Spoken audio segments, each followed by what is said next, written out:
مجذوب علی رحمت کہتے ہیں بظاہر تو ہر شے میں بے حد صفائی، بظاہر تو ہر شے میں بے حد صفائی، مگر دل میں ہے گندگی انتہائی۔ بظاہر تو ہر شے میں چہرے کی صفائی، بدن کی صفائی، نہ جانے کتنی قسم کا صابن ہے، نہ جانے کتنی قسم کے پاؤڈر ہے، نہ جانے کتنی قسم کے شیمپو ہے، نہ جانے کتنی قسم کے کپڑے ہیں، کیا چال ڈھال ہے، کیا نئے نئے ڈیزائن ہے۔ مجذوب کہتا سب کچھ دیکھ لیا، بظاہر تو ہر شے میں بے حد صفائی، مگر دل میں ہے گندگی انتہائی۔ السلام علیکم ورحمۃ اللہ۔ دوستو امید ہے آپ حضرات خیریت سے ہوں گے۔ آج میں پھر آپ حضرات کے سامنے قاری حنیف ملتانی صاحب کا ایک اہم بیان لے کر حاضر ہوا ہوں، جس کا ٹاپک اور موضوع ہے جمعے کی فضیلت۔ اس بیان کو توجہ سے سنیے گا، بہت زیادہ فائدہ ہوگا۔ چلیے دوستو مل کر سنتے ہیں۔ صلی اللہ علیہ وسلم نے فرمایا جمعے کا دن قیامت کی نشانی ہے۔ قیامت کا دن جس دن قائم ہوگا جمعہ ہی ہوگا۔ آج جمعہ تفریح کا دن ہے، آج جمعہ جوئے کا دن ہے، آج جمعہ شراب پینے کا دن ہے، آج جمعہ کھیل تماشا بے حیائی بدماشی کا دن لوگوں نے بنا لیا۔ ایک ہمارا ماحول ہے، آپ ذرا توجہ فرمائیں۔ جمعے کے دن فلموں میں رش ہے، جمعے کے دن سینما کے ٹکٹ کا رش ہے، جمعے کے دن VCR بہت زیادہ چلتے ہیں، جمعے کے دن ٹیلی ویژن پہ بڑا رش ہوتا ہے، جمعے کے دن بدماشی ہے، جوا ہے، بے حیائی، زیادہ سے زیادہ بے حیائی جمعے کے دن ہوتی ہے۔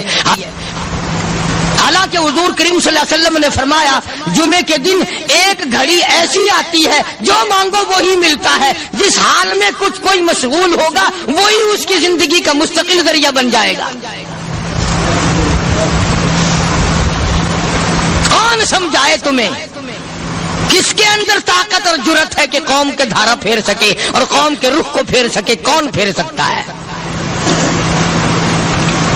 اس لیے قرآن کریم نے بار بار للکارا اور فرمایا افلم یہد لہم کم اہلکنا قبلہم من القرون۔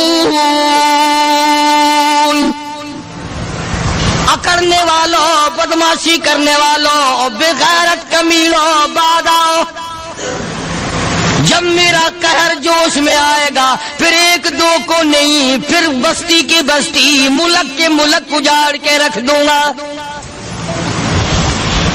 افلم یہد لہم کم اہلکنا قبلہم من القرون۔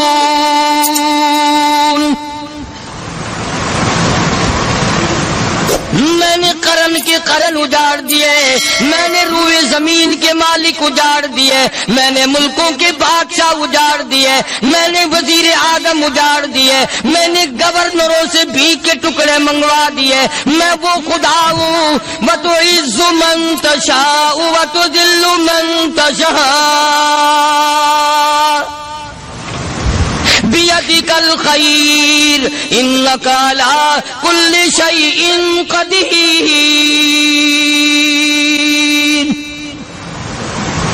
سارا نظام میرے ہاتھ میں ہے۔ تبارک الذی بیدہ الملک، برکتیں میرے پاس ہے، رحمت میرے پاس ہے، خیر میرے پاس ہے، بھلائی میرے پاس ہے، سلامتی کے خزانے میرے پاس ہے، امن کے خزانے میرے پاس ہے۔ وہو علی بیدہ الملک، ملک میں راج میرا، وہو علی کل شیء قدیر۔ ذرے ذرے پہ قبضہ میرا، پتے پتے پہ قبضہ میرا، پہاڑ کی ایک ایک کنکر پہ قبضہ میرا، سمندر کے قطرے قطرے پہ قبضہ میرا۔ تو ہوتا کون آ کر کرنے والا؟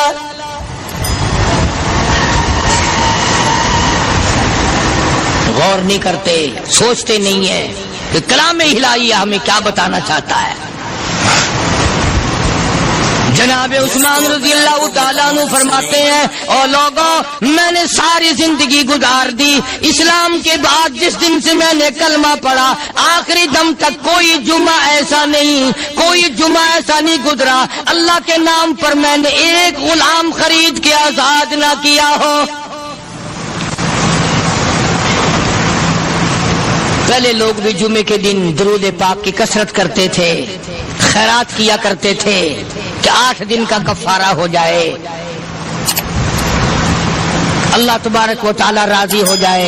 آج کے دن قیامت آئے گی، نہ جانے میرا کیا حال بنے گا، کن لوگوں میں میرا شمار ہوگا۔ مدنی کریم صلی اللہ تعالی علیہ وسلم کا دربار لگا ہوا ہے، مجلس ہے آقا مدنی صلی اللہ علیہ وسلم کی۔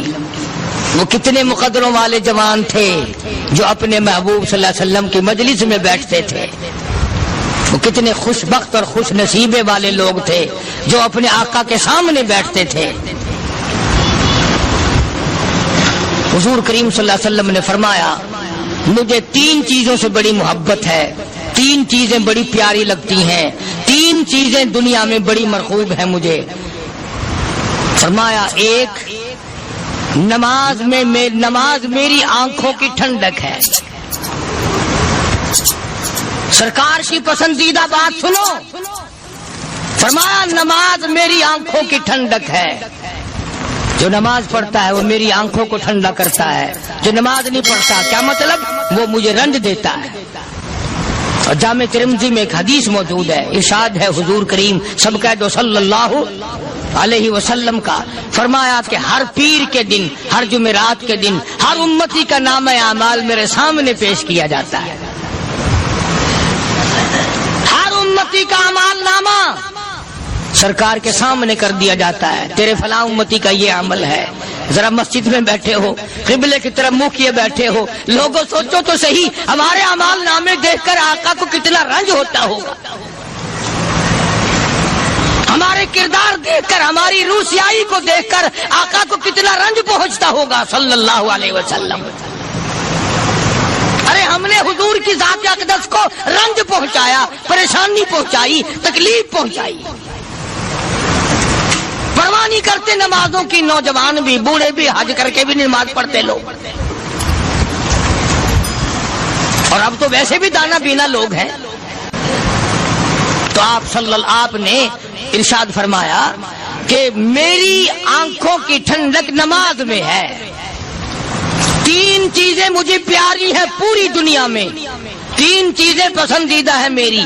سب سے پہلی فرمایا نماز میری آنکھوں کی ٹھنڈک ہے، قرۃ عینی فی الصلاۃ او کما قال النبی صلی اللہ علیہ وسلم۔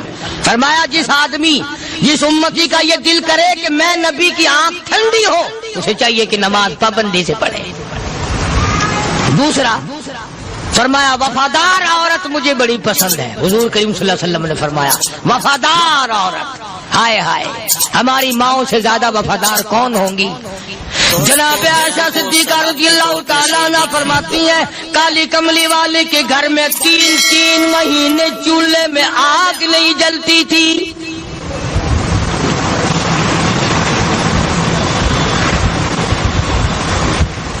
دوسروں کے واسطے ہے سیم و زر و گوہر، اور اپنا یہ حال ہے کہ چولہا ہے بجھا ہوا۔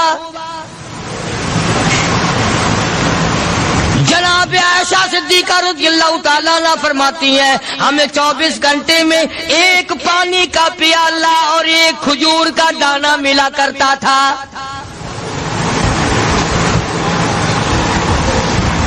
کبھی اپنی ماؤں کی خوراک تو دیکھو، خرچہ تو دیکھو، اور اگلی بات سنو تو حیران ہو جاؤ۔ جناب عائشہ صدیقہ رضی اللہ تعالیٰ عنہ فرماتی ہیں اس پیالے اور کھجور کی قدر بھی تب ہوئی جب وہ بھی نہ ملی۔ پیسوں کو برباد کرنے والوں، بے قدری کرنے والوں، ذرا سوچو تو صحیح کہ کیا گھر ہے محمد عربی سب کہہ دو صلی اللہ علیہ وسلم کا۔ اسی گھر سے خیر و برکت ملی صحابہ کرام کو، لیکن دنیا نہ تھی، بلڈنگ نہ تھی، کوٹھی نہ تھی، بنگلہ نہ تھا، چہل پہل نہ تھی۔ اچھا ایک بات اور آج یاد کر کے لے جاؤ، یہ تو مجبوری ہوئی نا، یہ تو ایک مجبوری ہوئی، پریشانی ہوئی، محتاجی ہوئی کہ پانی کا 1 پیالہ اور 1 کھجور کا دانہ ملتا تھا۔ اور اگلی بات سنو تو حیران ہو جاؤ، مجبوری اور چیز ہے، اختیار سے کرنا اور چیز ہے. جناب فاروق اعظم رضی اللہ تعالیٰ عنہ کی حکومت ہے. عائشہ صدیقہ رضی اللہ تعالیٰ عنہ کا سال کا خرچہ 12,000 روپیہ بوری میں بھر کر حضرت عمر نے حضرت عائشہ کے گھر پہنچا دیا. لو تمہارا یہ سال کا خرچہ آ گیا. سال کا خرچہ حضرت عمر رضی اللہ تعالیٰ عنہ نے جناب عائشہ صدیقہ رضی اللہ تعالیٰ عنہ کے پاس بھیجا. اتنا بڑا بورا بھر کر آیا. اللہ غنی، بجائے خوش ہونے کے، بجائے مچلنے کے، بجائے فخر کرنے کے، اپنی خادمہ سے فرمانے لگی. حضرت عائشہ خادمہ سے فرمانے لگی میں نے تو اپنے محبوب صلی اللہ علیہ وسلم کے پیٹ پہ پتھر دیکھے، میں نے تو کالی کملی والے کو فاقے کرتے دیکھا. خادمہ سے فرمانے لگی اس بوری کے اور میرے درمیان میں کپڑا لٹکا دے، میری آنکھ دیکھنا گوارا نہیں کرتی، میری آنکھ دیکھنا بھی گوارا نہیں کرتی. اس نے کپڑا لٹکا دیا. اس کے بعد خادمہ سے فرمانے لگی مدینے میں اعلان کراؤ جس کو خیرات چاہیے وہ عائشہ کے دروازے سے آ کے لے جائے رضی اللہ تعالیٰ عنہ. سارے مدینے میں اعلان ہوگا خیرات لینے والے آ جاؤ. شیئر ضرور کریں. ایک اور بات تھی اس وقت میں، ضرورت مند جاتا تھا، یہ نہیں کہ ٹیبک میں ہزاروں روپیہ پڑا ہوا پھر بھی مانگ کے کھانا ہے.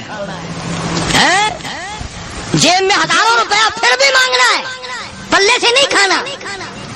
کہ جتنے بھیک مانگے ہیں نا بھیک مانگنے والے، 1 کروڑ روپیہ دے دو انشاءاللہ شام کو پھر بھی مانگے گا. اس کے مقدر میں بھیک مانگنا ہے. فرمانے لگی کچھ نہیں ہے. وہ خادمہ کہنے لگی کچھ نہیں ہے. اب وہ خادمہ کہنے لگی کہ اگر 1 ٹکے کا گوشت منگوا لیتی تو تم بھی اپنا روزہ کھول لیتی، گوشت سے میں بھی کھا لیتی. کیا جواب دیا اما عائشہ صدیقہ رضی اللہ تعالیٰ عنہ نے؟ فرمانے لگی اب تانا دینے سے کیا فائدہ، تو نے اس وقت یاد کیوں نہیں دلایا؟ اس لیے میں نے یہ واقعہ سنا دیا کہ پہلی بات سن کر کے تو آپ لوگوں کے دل میں بھی یہ بات آئی ہے نا کہ جی مجبوری ہے، چوری تو وہ کرنے سے رہی بیچاری، پریشانی جو ہوئی، غربت جو ہوئی، تنگی جو ہوئی، چلو پانی کا پیالے پہ گزر کیا. اور نہیں، یہ حضرات اختیاری بھی فاقہ کرتے تھے. اب 12,000 آیا اور افطار کرنے کے لیے چھچوا رہے، کھجور بھی نہیں.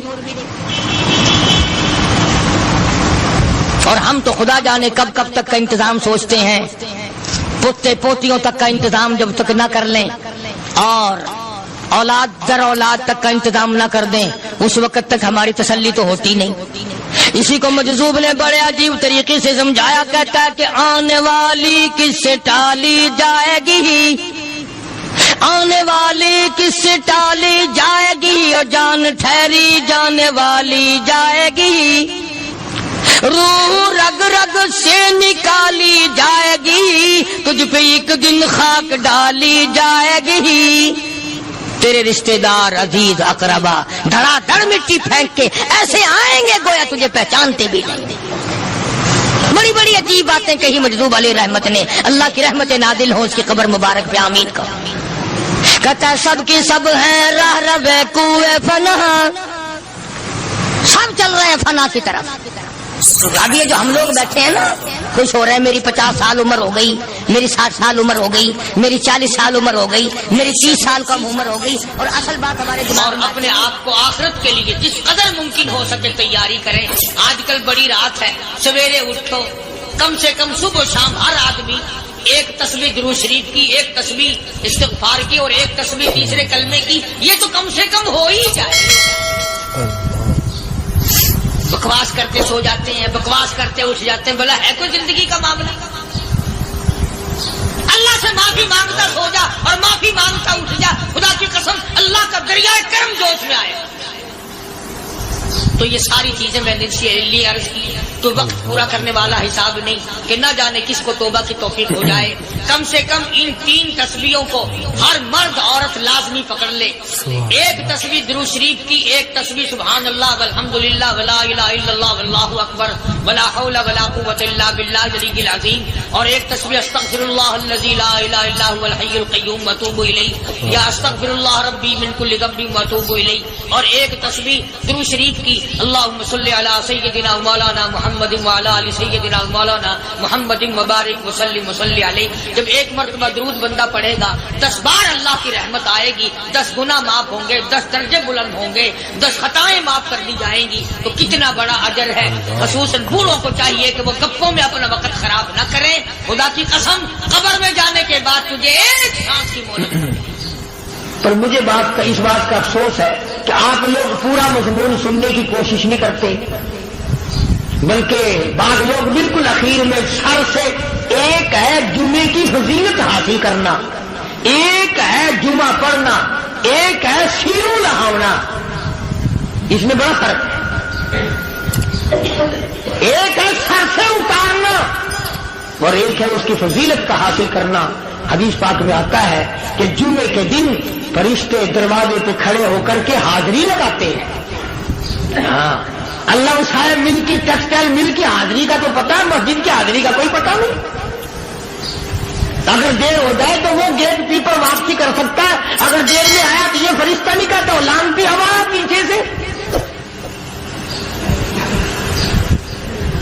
بہت مدت کی بات ہے، علامہ یوسف بن نور رحمۃ اللہ علیہ زندہ تھے. میں کراچی تھا تو حضرت نے مجھے فرمایا کہ جمعہ ہمارے یہاں پڑھا دو. اب کے میری والی وہ جمعہ پڑھاتا تھا ان دنوں میں. تو میں جب گیا تو ہم ایک چھوٹے سے دروازے سے داخل ہونے لگے. ایک پٹھان کہنے لگا پرلے دروازے سے چلو، میں بھی ادھر سے جاتا ہوں. میں نے کہا کیوں؟ کہنے لگا فرشتہ ادھر رجسٹر لیے کھڑا ہے، تم ادھر سے گھس جاؤ گے تمہارا حاضری نہیں لگے گا. تو کہنے لگا فرشتہ بڑے گیٹ پہ کھڑا ہے، ادھر چلو. تو کم سے کم اس پٹھان کا تو یہ عقیدہ ہے کہ فرشتہ کھڑا ہے، اور تمہارا خیال یہ ہے کہ جمعے کے دن نہ فرشتہ ہے نہ خدا ہے، کوئی بھی نہیں ہے. اس لیے سیرت النبی صلی اللہ علیہ وسلم کا عنوان شروع ہوگا. وقتی آؤ، پورا مضمون سنو تاکہ لطف آئے، دل و دماغ بنے. اور عقیدہ میں نے تمہیں بتا دیا، لا الہ الا اللہ، خدا کے سوا الہ کوئی نہیں، مشکل کشا کوئی نہیں، پیدا کرنے والا کوئی نہیں، فصل میں، دکان میں، کارخانے میں اس کے سوا برکت دینے والا کوئی نہیں. اور یہ بات بتائی کس نے؟ محمد الرسول اللہ صلی اللہ علیہ وسلم. ہمارے نبی حضرت محمد الرسول اللہ صلی اللہ علیہ وسلم نے ہمیں یہ بات بتائی. خدا کے بعد خدا کوئی نہیں، مصطفیٰ کے بعد نبی کوئی نہیں. حضور صلی اللہ علیہ وسلم کے بعد کوئی کسی قسم کا جو نبوت کا دعویٰ کرے وہ کافر ہے، دجال ہے، بے ایمان ہے، وہ خنزیر سے بدتر ہے جو میرے آقا کے ختم نبوت کے تاج کو ہاتھ لگائے گا. فرمایا لہم قلوب لا یفقہون بہا. اللہ پاک جل شانہ فرماتے ہیں جس کا دل قرآن کریم سمجھنے کا عادی نہیں. لہم قلوب لا یفقہون بہا، جس کا دل قرآن سمجھنے کے لیے تیار نہیں. وَلَهُمْ أَعْيُنٌ لَا يُبْصِرُونَ بِهَا، جس کا کان اللہ کا قرآن سننے کے لیے تیار نہیں.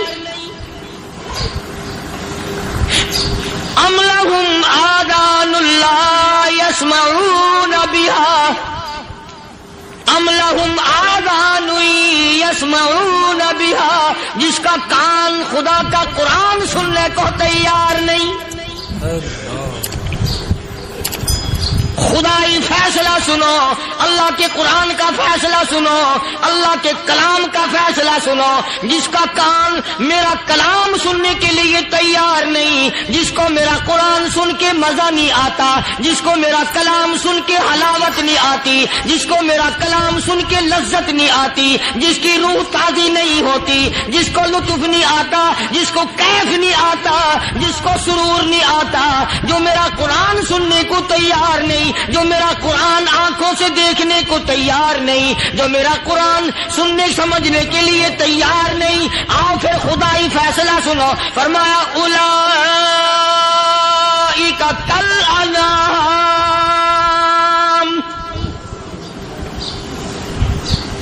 میرا فیصلہ نہیں، کسی پارٹی کا فیصلہ نہیں، کسی فرقے کا نہیں، کسی طبقے کا نہیں، کسی جماعت کا نہیں. فرمایا اولئک الانعام.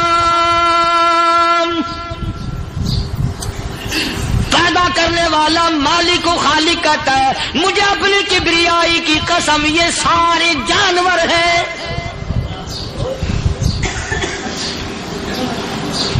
یہ سارے کے سارے جانور ہیں، یہ درندے ہیں جو ایک دوسرے کو چیر پاڑ کر کھاتے ہیں، یہ درندے ہیں جو ایک دوسرے کا خون پیتے ہیں. فرمایا بل ہم اضل، جانوروں سے بھی بدتر.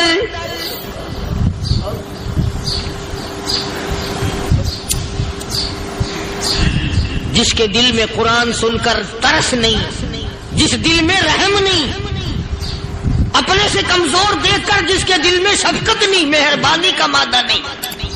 فرمایا وہ کوئی بندہ ہے، وہ تو جانور ہے. اور خدا قسم میں آ گیا فرمایا بل ہم اضل، اس سے بھی بدتر.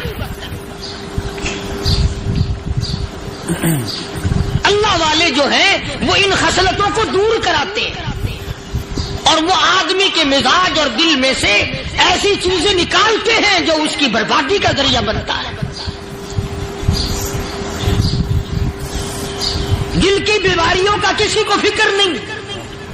بخار ہو جائے آپ چڑھ جائے آپ کو پتہ چل جاتا ہے، نزلہ ہو جائے آپ کو پتہ چل جاتا ہے، کھانسی ہو جائے پتہ چل جاتا ہے. دل کی بیماریوں کا کیا پتہ چلے؟ صحابہ اکرام رضوان اللہ تعالی علیہم اجمعین کی جماعت کے اللہ پاک کے محبوب حضرت محمد الرسول اللہ صلی اللہ تعالی علیہ وسلم نے دلوں کی صفائی کی. پہلے لوگ جھونپڑیوں میں کچے کوٹھوں میں رہتے تھے، نہ اتنی صفائی تھی نہ اتنی ترقی تھی. آج برتنوں کی صفائی دیکھو، کپڑوں کی صفائی دیکھو، مکان کی صفائی دیکھو، رات دن بس اسی دھندے میں لگے ہوئے. سارا دن برتن دھونے سے فرصت نہیں، سارا دن کپڑوں کے بناؤ اور سنوار میں فرصت نہیں. تو اللہ والے ایسے موقع پر بڑی عجیب بات کہتے ہیں. وہی مجذوب ہے، مجذوب علی رحمت کہتے ہیں بظاہر تو ہر شے میں بے حد صفائی، بظاہر تو ہر شے میں بے حد صفائی، مگر دل میں ہے گندگی انتہائی. بظاہر تو ہر شے میں چہرے کی صفائی، بدن کی صفائی، نہ جانے کتنی قسم کا صابن ہے، نہ جانے کتنی قسم کے پاؤڈر ہیں، نہ جانے کتنی قسم کے شیمپو ہیں، نہ جانے کتنی قسم کے کپڑے ہیں، کیا چال ڈھال ہے، کیا نئے نئے ڈیزائن ہے. مجذوب کہتا سب کچھ دیکھ لیا، بظاہر تو ہر شے میں بے حد صفائی، مگر دل میں ہے گندگی انتہائی. جس یار کی بیٹھک میں بیٹھ کے کھانا کھایا، جس رشتہ دار کی بیٹھک میں بیٹھ کے کھانا کھایا، اسی کی بہن کو دیکھ کر آبرو پہ ڈاکہ ڈالنے کا پروگرام ہے. جس دوست کے گھر میں بیٹھ کے کھانا کھایا، اسی دوست کی بیوی کی عزت لوٹنے کا پروگرام ہے. پرانے زمانے میں اب بھی دلی جیسے شہر میں اگر دعوت کی جاتی ہے تو وہاں ایک تشتری میں نمک آتا ہے سب سے پہلے. عام میں بھی دستور تھا پرانے زمانے میں، اگر کوئی دعوت کرتا، کوئی تقریب کرتا، سب سے پہلے نمک آتا تھا. ایک ایک انگلی ہر شخص نمک چاٹتا تھا. کیا مطلب؟ جس نے نمک چاٹ لیا اب وہ نمک حرامی نہیں بنے گا. اس گھر میں چوری کرنا، اس گھر کی آبرو کا غلط تصور لانا، اس گھر کے مال میں خیانت کرنا وہ حرام سمجھتا تھا جس گھر کا میں نے نمک چکھ لیا. اور مسلمانوں کی بات نہیں، ہندوؤں کی بھی یہ باتیں تھی. مولانا محمد علی صاحب جلندری سب قید رحمت اللہ علیہ فرمایا کرتے تھے کہ ایک سکھ تھا بہت بڑا ڈاکو. مسلمان اور ہندو مل کر اس کو ساتھ ملا کر کے لے گئے کہ یہاں اس گاؤں میں اس پنڈ میں ڈاکہ ڈالے. سفر کر کے گئے، تکلیف اٹھا کے گئے. اس سکھ ڈاکو نے پوچھ لیا کہ یہ کون سا گاؤں ہے کہ یہ فلانا ہے. اچھا سارے کے سارے یہ تلاش کرو، یہ سوچ بچار کرو اپنے پنڈ کی، اپنے علاقے کی، کسی مسلمان کی، کسی ہندو کی، کسی سکھ کی، کسی چوڑے چمار کی اس گاؤں میں لڑکی تو نہیں؟ ہمارے یہاں سے کوئی لڑکی تو شادی ہو کے یہاں نہیں آئی ہوئی؟ ان ساروں میں سے کہنے لگا کہ ہمارے بھنگی کی لڑکی جمعدار کی یہاں آئی ہوئی ہے. کہنے لگا واپس چلو، بیٹی بیٹی ہے، چاہے بھنگی کی ہو یا نواب کی ہو. ارے کل بیٹی کا ڈولا دیا تھا کہ دھکا ڈالیں گے، شرم نہیں آئے گی؟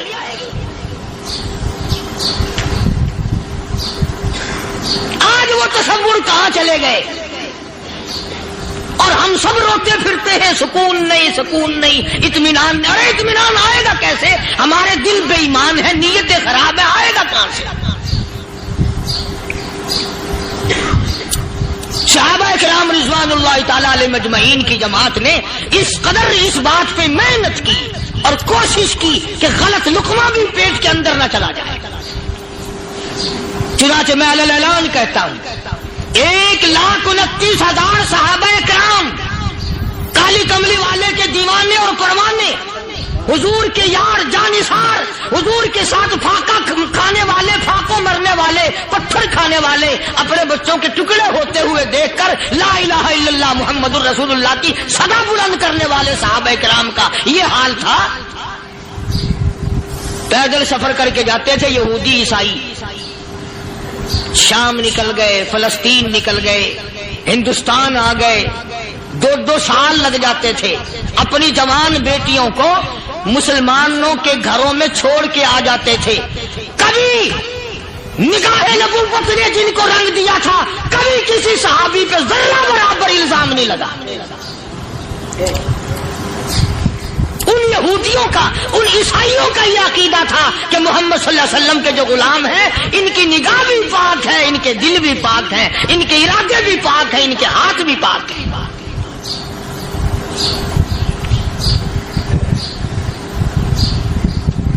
مصر کے گورنر نے، مصر کے جنرل کرنل نے خط لکھا سیدنا فاروق اعظم رضی اللہ تعالی عنہ کی خدمت میں. دور خلافت ہے حضرت فاروق اعظم کا. کیا خط لکھا کہ حضور مجھے کافی وقت گزر گیا ہے اور فلاں علاقے میں آپ کے حکم سے ہم نے جانا ہے اور راستہ صرف ایک ہے اور اس راستے میں جال بچھا دیا گیا. اب مجھے مشورہ دیں، میں کیا کروں؟ حکم دیں مجھے. جال کیا بچھا دیا گیا کہ ہمیں پتہ چل گیا ہے عیسائیوں نے پروگرام بنایا، سینکڑوں لڑکیاں تلاش کر کر کے بڑی خوبصورت حسینہ اکٹھی کی ہیں، ان کو گانے بجانے کی ٹریننگ دی ہے، ان کو اچھی اچھی آوازوں والی لڑکیاں ڈھونڈ کے لائے ہیں اور انہوں نے یہ پروگرام بنایا کہ جب مسلمانوں کی فوج اس گلی سے گزرے گی، ان کوٹھوں کے اوپر چڑھ کے گانا بجانا کریں گے تاکہ ان کے دل میں بدماشی آئے اور ان کا بیڑا غرق ہو.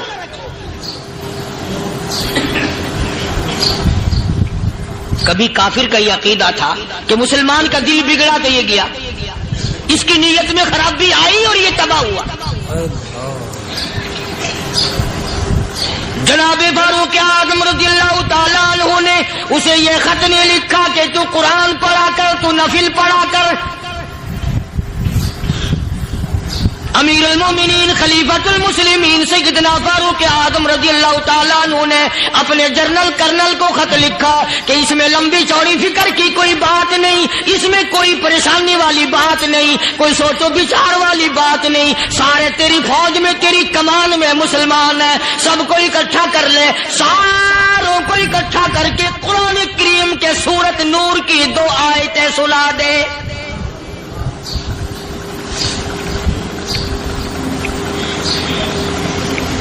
یہ بھی نہیں فرمایا کہ سزا سناؤ، اتنے کوڑے لگیں گے، جو خلاف کرے گا یوں قید ہوگی، یہ کورٹ مارشل کر دیا جائے گا. کچھ نہیں. جناب فاروق اعظم رضی اللہ تعالیٰ عنہ کی رائے دیکھو. ان کے خیال میں قرآن کریم میں اتنی بڑی طاقت ہے، اتنی بڑی عظمت ہے، اتنی بڑی کرامت ہے، کلام الہی میں اتنا بڑا شرف ہے. اعلان کر دیا، فرمایا اپنے کرنل کو ساری فوج کو، لشکر کو اکٹھا کر کے قرآن کریم کی فلاں فلاں آیت سنا دے.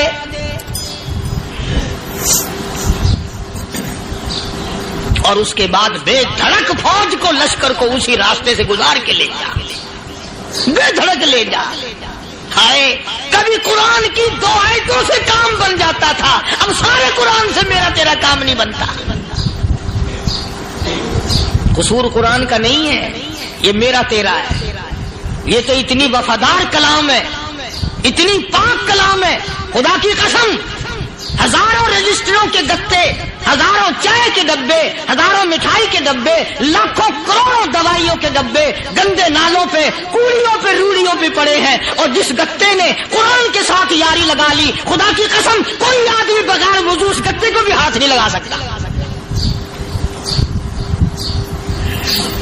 ہزاروں نہیں لاکھوں کپڑے مارکیٹ میں پڑے، پر جس کپڑے نے قرآن سے یاری لگا لی، جو کپڑا جسدان بن کر قرآن پہ چڑھ گیا، لوگ اس کو بھی چومتے ہیں، اور چومنا چاہیے. یارو کپڑے نے قرآن سے یاری لگائی تو کپڑا عظمت والا بن گیا، گتے نے یاری لگا لی تو گتا بن گیا. ہزاروں قسم کے کاغذات روزانہ ذلیل ہوتے پھرتے ہیں، جس کاغذ پہ قرآن لکھا گیا وہ عظمت پا گیا، جس سیاہی سے قرآن لکھا گیا وہ سیاہی عظمت والی بن گئی. ارے اگر مسلمان قرآن کو اپنے اندر پیدا کر لے، اس کی عظمت کو بسا لے، اس کو اپنا لاہ عمل بنا لے، اس کو اپنے سر پہ رکھ لے، تو کیا یہ بندہ قرآن کے ساتھ وفاداری کرے تو قرآن کیا خیال ہے قرآن بے وفائی کر دے گا؟ یقین نہیں، یقین اصل بات اعتقاد کی ہے. یقین کا تو یہ عالم بنا ہوا کہ اگر کوئی چوری کا معاملہ ہو جائے اور کسی پر شبہ ہو، اگر اسے کہو کہ قرآن اٹھا دے تو دیر نہیں لگائے گا، اور اگر کہے کہ فلانی خانگاہ کا کنڈا مار دیا کہ یہ کام میں نہیں کرتا. خانگاہ کے کنڈے میں ایمان ہے، قرآن پہ ایمان نہیں. اس پر یقین ہے کہ پیر اندھا کر دے گا، اور یہاں یقین نہیں کہ جس خدا نے پیدا کیا اگر میں نے جھوٹا قرآن اٹھایا تو وہ برباد کر دے گا.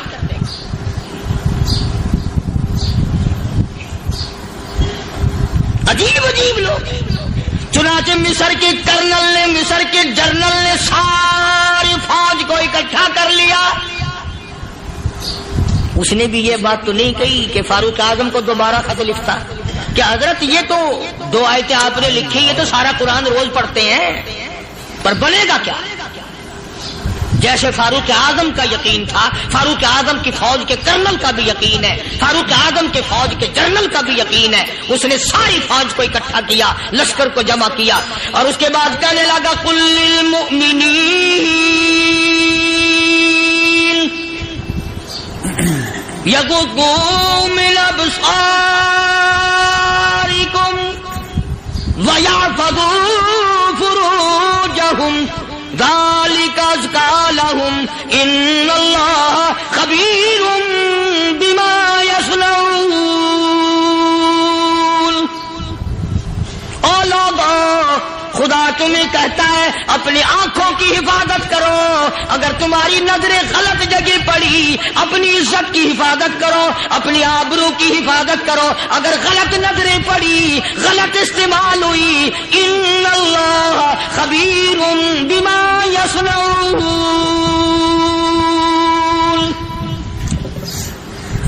اللہ پاک تمہاری ساتھ ساتھ ہے، وہ ہر چیز کو دیکھتا جائے گا، وہ ہر چیز تمہاری دیکھے گا.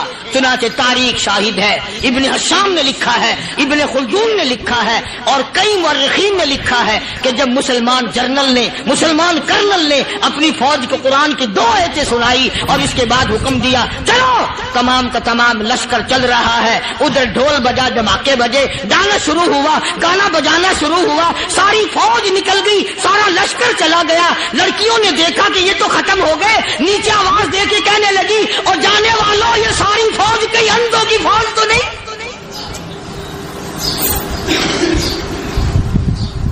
یہ حسن کا نظارہ اور یہ ڈانس اور یہ آواز، ہم ناچ ناچ کے تھک گئی، کوئی سر نہیں اٹھاتا.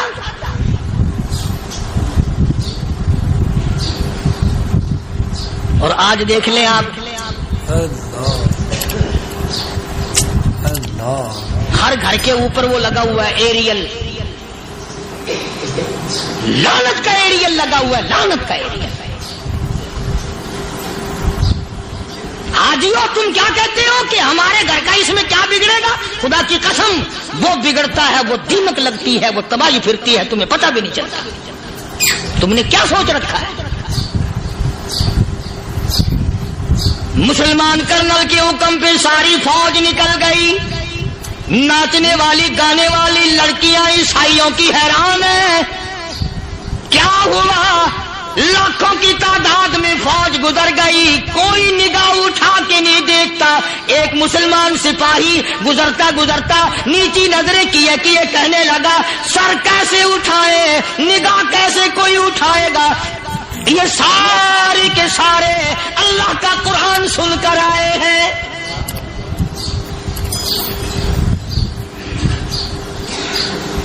کیسے کوئی نگاہ اٹھائے گا؟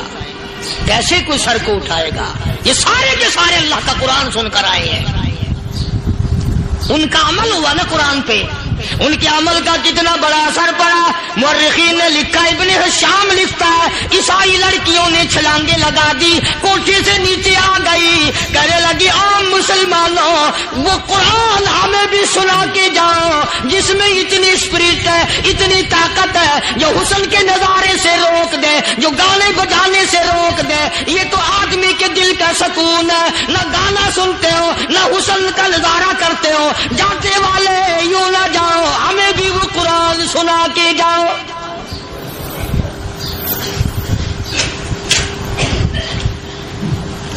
اس قرآن میں کتنی بڑی طاقت ہے, وہ کتنی عظمت ہوگی اس میں, اس کلام میں کتنی برکت ہوگی, جس کلام میں یہ تاثیر ہے کہ وہ ایسی ایسی چیزوں سے روک دیتا ہے. چنانچہ ایک مسلمان سپاہی چلتا بھی جاتا ہے اور کہنے لگا وَقُلْ لِلْمُؤْمِنِينَ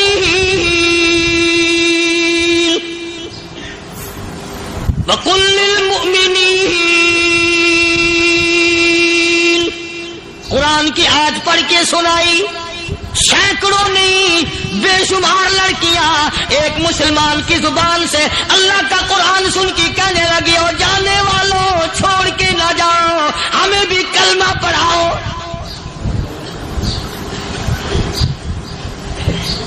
جتنی بھی وہ ناچنے گانے والی تھی تمام کے تمام کلمہ پڑھ کر مسلمان بن گئی.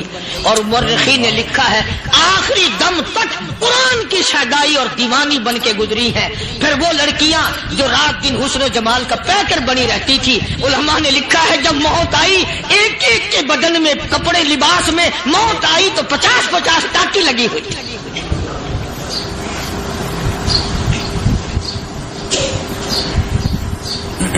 بظاہر تو آج بھی بڑی جھاڑا پنجی ہے, بڑی صفائی ہے, بڑی دوڑ دھوپ ہے. اسی کو مجذوب الاعلان کہتا بظاہر تو ہر شے میں بے حد صفائی, مگر دل میں ہے گندگی انتہائی, کبھی اس کے دھوکے میں آنا نہ بھائی, یہ سب ہے رعائی, یہ بس ہے رعائی. یہ تو چیز ہی کچھ نہیں. بڑے بڑے دھندے ہمیں پلٹتے دیکھے, بڑے بڑے نظام بگڑتے دیکھے. محمد عربی صلی اللہ تعالی علیہ وسلم کے دربار میں بڑے بڑے لوگ آتے تھے.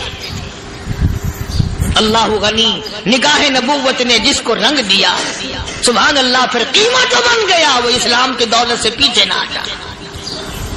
کوئی پیچھا پھر کے دیکھا ہی نہیں کہ ہم کیا کر رہے ہیں. ایک لذت تھی, ایک کیف تھا, ایک سرور تھا صحابہ کرام. کہاں سے وہ چیز ہم لائیں, کیسے ہم میں وہ چیز پیدا ہوگی. جنگ بدر ہوا, بڑی بہترین بات ہے, توجہ لکھ کے لے جاؤ, انشاءاللہ قبروں میں دعائیں دو گے.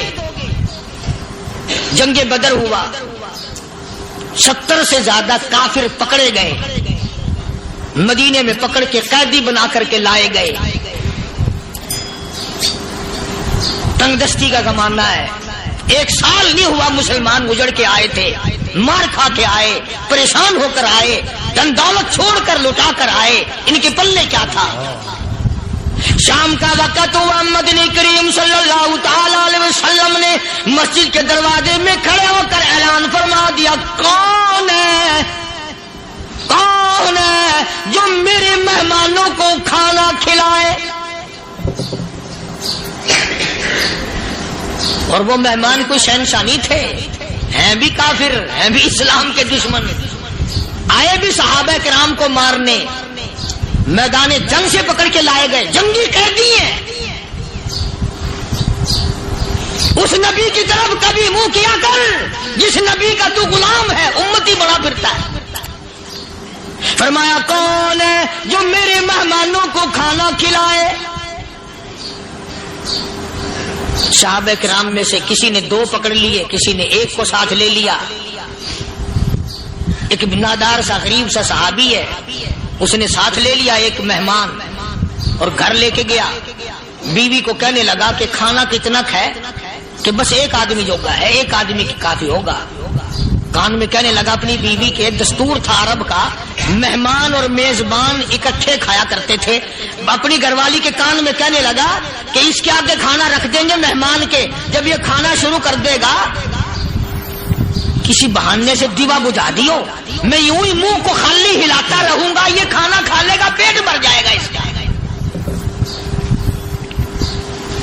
چنانچہ کھانا آگے رکھ دیا، جو کچھ بھی تھا. اس نے کھانا شروع کیا کہ جی آپ بھی کھائیں، کہ ہاں میں بھی کھا رہا ہوں.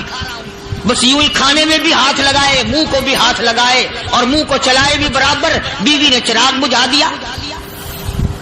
یہ عمل تو صحابی کر رہا ہے اپنے گھر میں. ادھر قرآن کریم نازل ہو گیا محمد کریم صلی اللہ علیہ وسلم کی ذات پہ. فرمایا وَيُؤْثِرُونَ عَلَىٰ أَنفُسِهِمْ وَلَوْ كَانَ بِهِمْ خَصَاصَةٌ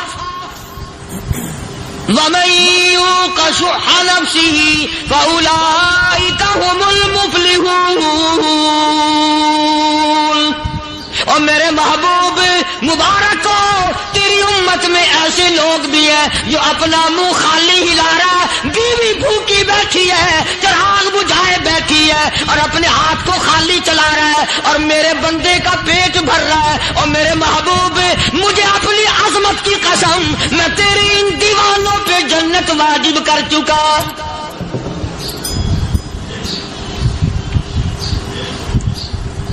اب حضور صلی اللہ علیہ وسلم نے تو ان کو نہیں سکھایا تھا کہ تو جا کے ایسا کرنا، قدرتی مزاج ایسا بنا دیا تھا. ایک اور موقع آیا مدینے پاک میں، جنگی قیدی اور جگہ سے اسی طرح سے آئے. ایک صحابی ایک اور آدمی کو، جنگی قیدی کو کافر میں گھر لے گیا. بیوی کہنے لگی کہ 1 ہی آدمی کا کھانا ہے بس. انہوں نے کہا اس کو دے دو. وہ کافر جنگی قیدی کہنے لگا جی آپ بھی کھائیں. کہنے لگا بھی بات ہے صاف، 1 آدمی کا کھانا ہے، تو کھانا کھا، میں درخت کے پتے چبا لیتا ہوں. وہ کہنے لگا میں کھاؤں گا پتے. انہوں نے کہا تو رئیس آدمی ہے مکے کا، میں پرانا غریب ہوں، مجھے پتے چبانے کی عادت ہے، تیرے پیٹ میں درد نہ ہو جائے، میں عادی ہوں پتے چبانے کا. اس نے پتے چبا لیے. کافر مسافر اور مہمان جو تھا جنگی قیدی، اس کو کھانا کھلا دیا. دوسرے دن پھر ایسی نوبت آئی. اس نے کہا آپ بھی میرے ساتھ کھانا کھائیں گے؟ کہ نہیں بھائی تو کھا، میں بچے چبانے کا عادی ہوں. 2 دن تو اس کافر نے کھانا کھا لیا اور جب تیسرے دن اس کے آگے کھانا آیا انہوں نے کہا بھائی تو ہی کھا، بس اتنا ہی کھانا ہے، میں تو میاں بیوی ہم تو پتے چبا لیں گے. اور کہنے لگا مدینے والوں تم خود پتے چباتے ہو، دشمنوں کو کھانا کھلاتے ہو، آج میری بھی ایک شرط ہے، پہلے کلمہ پڑھا پھر کھانا کھلا.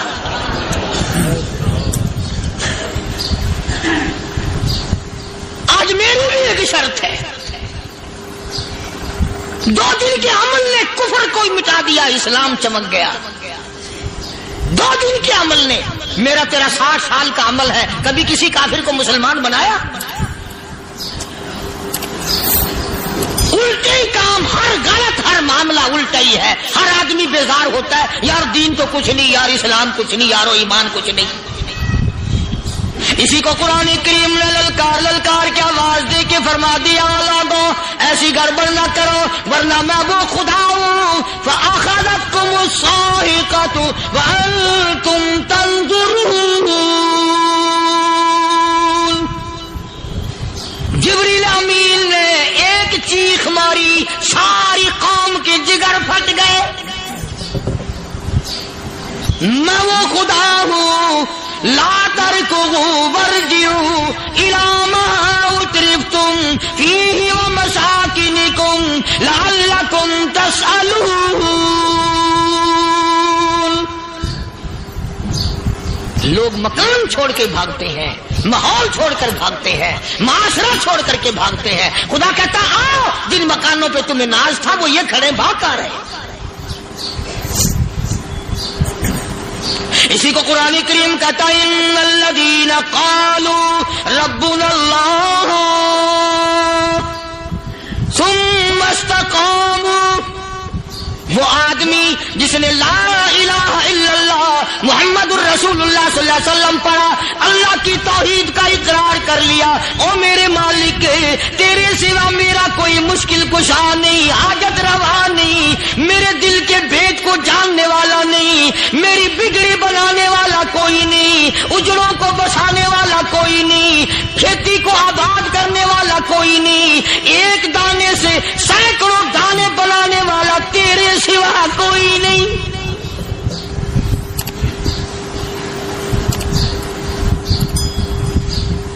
کھیتوں میں جاؤ، کبھی یہ تو سوچو کہ دنیا میں حکومتوں نے کتنے مل لگا رکھے ہیں، چینی کے شکر کے کتنے مل ہیں، کتنے ڈیپو ہیں، پھر بھی قلت ہو جاتی ہے. اور یہ اللہ میاں نے کتنا میٹھا کیلے میں، سنترے میں، مالٹے میں، انگور میں، سیب میں. کبھی یہ بھی سنا کہ اللہ میاں کا شوگر مل فلاں علاقے میں لگا ہوا ہے؟ کبھی یہ تو دیکھو کہ یہ قدرت کاملہ کے سوا اور کون پیدا کر رہا ہے. فرمایا جس نے اللہ کی توحید کا اقرار کر لیا، محمد عربی صلی اللہ علیہ وسلم کی ختم نبوت کا اقرار کر لیا، خدا کے بعد خدا کوئی نہیں، مصطفیٰ کے بعد نبی کوئی نہیں. پھر قرآن نے شرط لگائی ثم استقاموا، پھر اس پر جمع رہے، ڈٹا رہے. یوں نہیں کہ کبھی ادھر لڑک گیا کبھی ادھر لڑک گیا. لوگ تو بدل جاتے ہیں، لوگوں کا کیا ہے. پچھلے سال کی بات ہے، یہیں مغرب کی نماز کے بعد گرمی کے موسم میں میں یہاں بیٹھا ہوا تھا باہر، آگے شہر کے وہ آدمی وہ کہنے لگے جی ایک کام آئے ہیں. میں نے کہا کیا؟ کہ 25,000 روپے چوری ہو گیا ہمارا، بتاؤ ہمیں. میں نے کہا مجھے کیا پتا. انہوں نے کہا نہیں سارا شہر کہتا ہے کہ قاریہ نہیں بتا دیتا ہے. میں نے کہا اچھا یہ یوں نہیں جانے کا. میں نے کہا پھر آدھے لوں گا.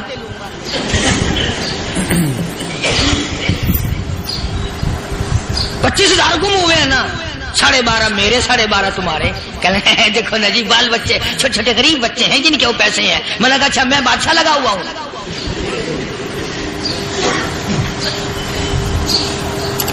انہوں نے کہا جی سودا مہنگا. میں نے کہا پھر کہیں اور چلے جاؤ. جتنا میں نے سمجھایا نہیں ماننا کہ اگر ہمیں یوں پتہ چل جائے مولویوں کو ولیوں کو تو پھر یہ لاکھوں کروڑوں پولیس والے رکھنے کی ضرورت ہے بھلا؟ اتنی بڑی فوج کا رکھ کر کیا کریں گے ہم؟ اربوں روپیہ فوج کا خرچہ ہے. ایک ولی کو اس بارڈر پہ بٹھا دیں گے، ایک ولی کو اس بارڈر پہ بٹھا دیں گے.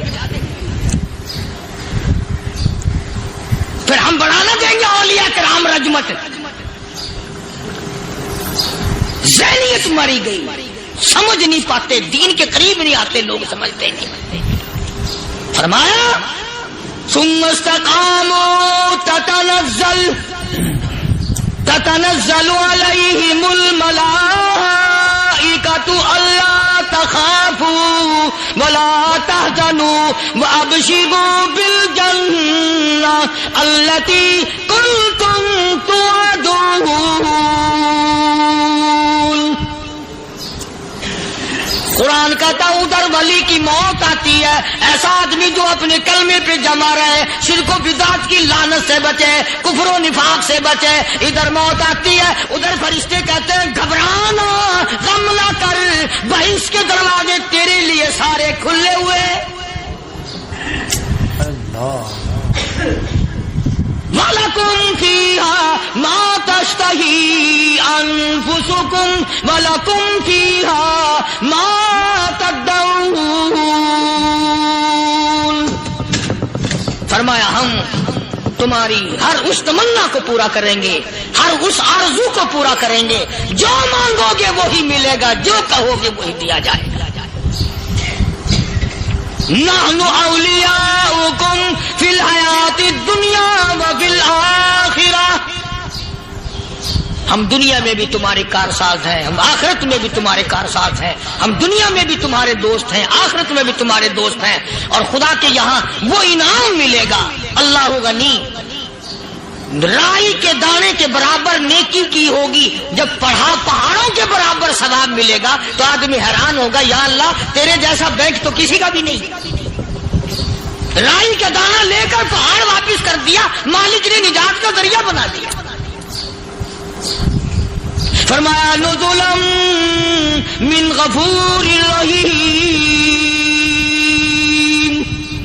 یہ مہمانی ہے پروردگار عالم کی طرف سے۔ قرآن اعلان کر کر کے کتاب بالاسحار ہم یستغفرون، اللہ پاک فرماتے ہیں میرے بندوں کی نشانی یہ ہے کہ وہ آخری رات میں بڑے ویلے سحری کے وقت اٹھ کر استغفار کرتے ہیں، اللہ کے حضور میں معافی مانگتے ہیں، روتے ہیں، عاجزی کرتے ہیں۔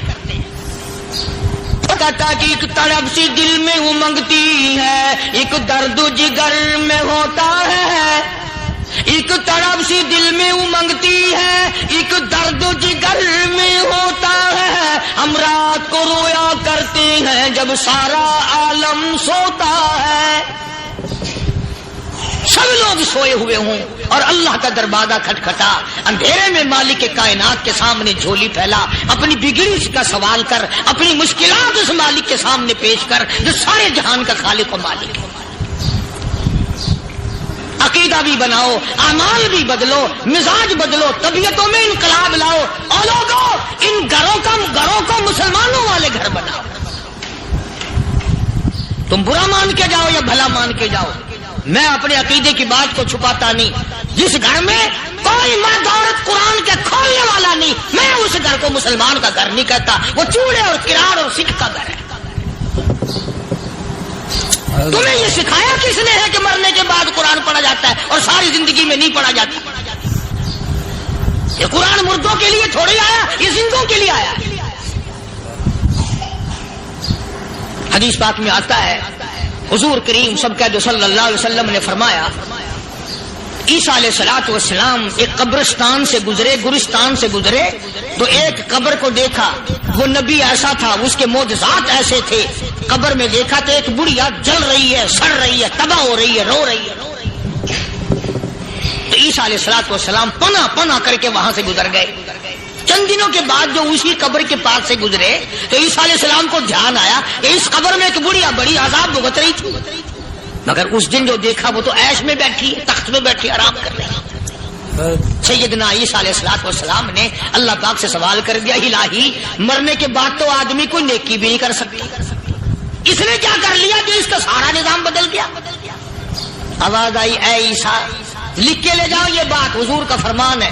فرمایا، اے عیسیٰ، اس مائی کے چھوٹے سے پوتے نے استاد کے پاس جا کر کے پڑھا بسم اللہ الرحمن الرحیم، اس ننھے سے منہ سے، چھوٹے سے منہ سے جب یہ لفظ نکلا، اے اللہ تو بڑا مہربان ہے، تو بڑا کریم ہے۔